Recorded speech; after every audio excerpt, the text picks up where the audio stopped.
Hey guys, I'm back with my another set of videos where you will learn about the IPC based objective questions that could be asked in your AIB exam.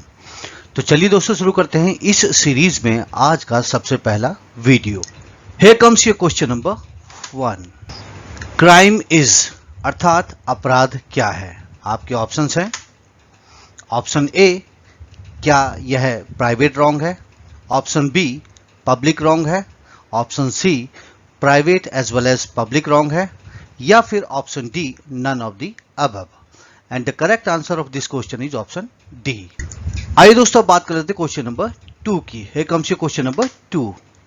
Mark the correct answer अर्थात सही उत्तर को चिन्हित करें. And आपके options हैं. Option A, crime is essentially an immoral act. Option B, crime is an illegal act. Option C, crime is essentially socially reprehensible, जिसका meaning होता है निंदनीय एक्ट. या फिर option D, crime is essentially an anti-religious act. And the correct answer of this question is option A. आइए दोस्तों अब बात कर लेते हैं क्वेश्चन नंबर 3 की. Here comes your question number 3. An act is crime in context of Indian law as अर्थात भारतीय कानून के संदर्भ में एक कार्य या कृत्य अपराध है. आपके ऑप्शंस हैं. Option A, it is so declared by public. Option B, it is so declared by morality. Option C, statute makes it. या फिर option D, common law has declared it. And the correct answer of this question is option C. आइए दोस्तों अब बात कर लेते हैं question number 4 की. Question number 4. In order that an act should be punishable it must be morally blameworthy. It must be a sin. Which of the following जज made this observation अर्थात किसी कार्य को दंडनीय बनाने के लिए उसे नैतिक रूप से दोष योग्य होना चाहिए. यह अवश्य पाप होगा. निम्नलिखित में से किस न्यायाधीश ने यह टिप्पणी की थी. एंड आपके ऑप्शंस हैं. Option A, Salmond. Option B, Krishna Iyer. Option C, Lord Denning. या फिर option D, Stephen. And the correct answer of this question is option A. आइए दोस्तों अब बात कर लेते हैं क्वेश्चन नंबर 5 की. Here comes your question number 5. Criminal law consist of अर्थात आपराधिक कानून में निम्नलिखित में से क्या क्या शामिल होता है. एंड आपके ऑप्शंस हैं. Option A, a definition of offences and punishment for them. Option B, procedure for investigation, prosecution, trial etcetera.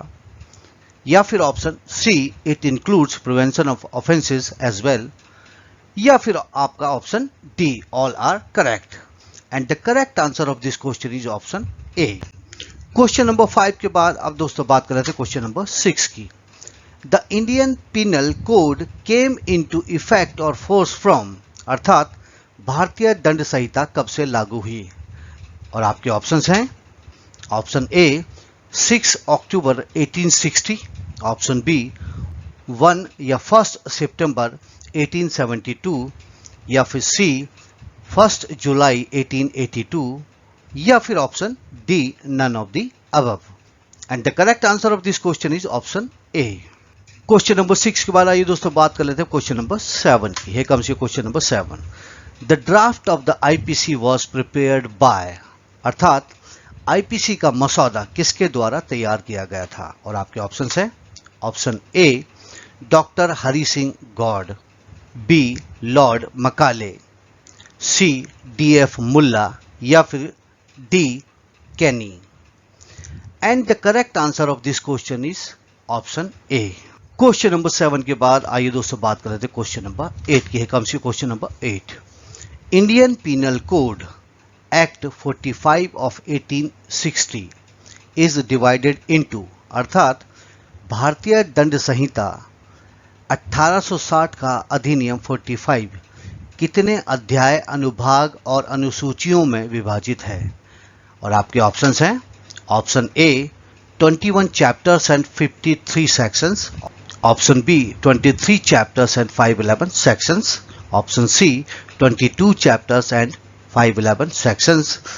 Or option D, 23 schedules and 511 sections. And the correct answer of this question is option D. Question number 8 की बार आइए दोस्तों, अब बात कर रहे थे question number 9 की. Here comes question number 9. The Indian penal code IPC 1860 is extended to the, अर्थात भारतीय दंड संहिता आईपीसी 1860 का विस्तार कहां तक है. और आपके ऑप्शंस हैं. Option A, whole of India except the state of Jammu and Kashmir.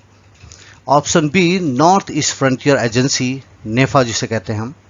Option C, all UTs and states. या फिर option D, whole of India. And the correct answer of this question is option A. Question number 9 के बाद आइए दोस्तों बात कर लेते हैं क्वेश्चन नंबर 10 की. कम से question number 10. Section 1 of the Indian penal code IPC says about the, अर्थात भारतीय दंड संहिता की धारा 1 किस बारे में बात करती है. एंड आपके ऑप्शंस हैं. Option A, is it definition of crime. Is it title and jurisdiction of the code. Is it title and extent of operation of the code? या फिर is it preamble of the IPC? And the correct answer of this question is option D. So guys, that's it for today's video. I hope this would be useful for you. If yes, do like, subscribe and share my channel. And also hit the bell icon to get latest updates of all my upcoming videos. So bye, ciao, sayonara and sabba khair.